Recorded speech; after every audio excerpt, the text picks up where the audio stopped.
Good morning, everybody. Lee Brower here, and welcome to this week's edition of Meaningful Monday.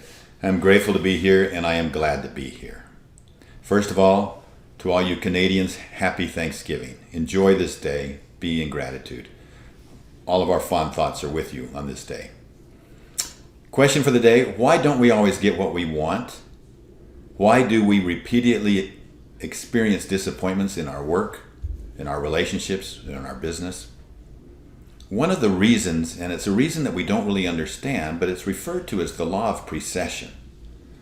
And the Law of Precession simply states that for every action we take, there will be a side effect arising at a 90-degree angle to that line of our action. To help you understand that, there's probably two mental pictures that clarify it. Think of a rock dropping at this direction, coming down and hitting a pond.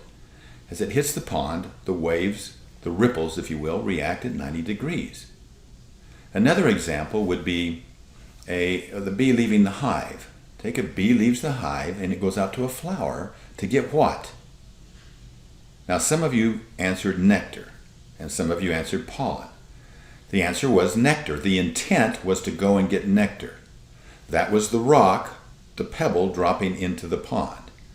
But the ripple, the bigger effect, was that this same bee gathered on its wings and on its feet pollen that would pollinate the rutabotanicals of the world, a much bigger result.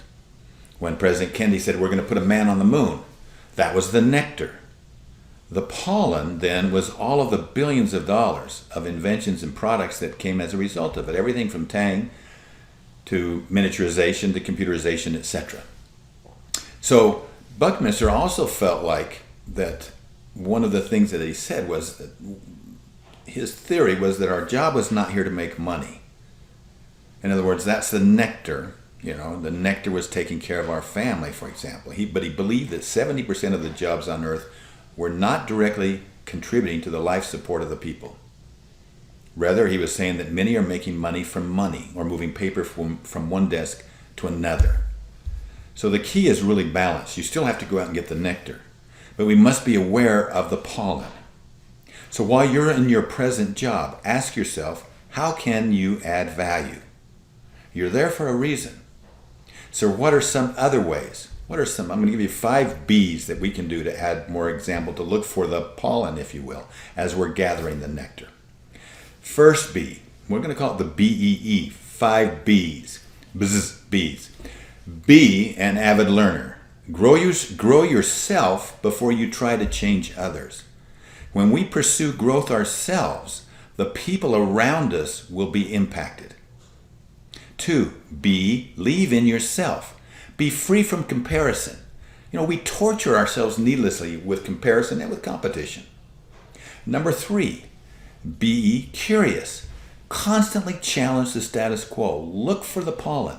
Don't be stuck following someone else's success story, believing it's the only way to be fulfilled. 4, be in motion. Motion precedes the ripples. Learn to take action. Don't be afraid of failures or problems. It's only through action that we will have the side effects of happiness. And then the 5th B, be grateful. True gratitude is the anchor that keeps you attached to your true wealth, which is everything you value most. So let's be the bee. Be in motion this week and be curious and be looking for ways that you can, yes, deliver the nectar, but at the same time be aware of and create more pollen. I look forward to talking to you next week. Have a meaningful week. Bye-bye.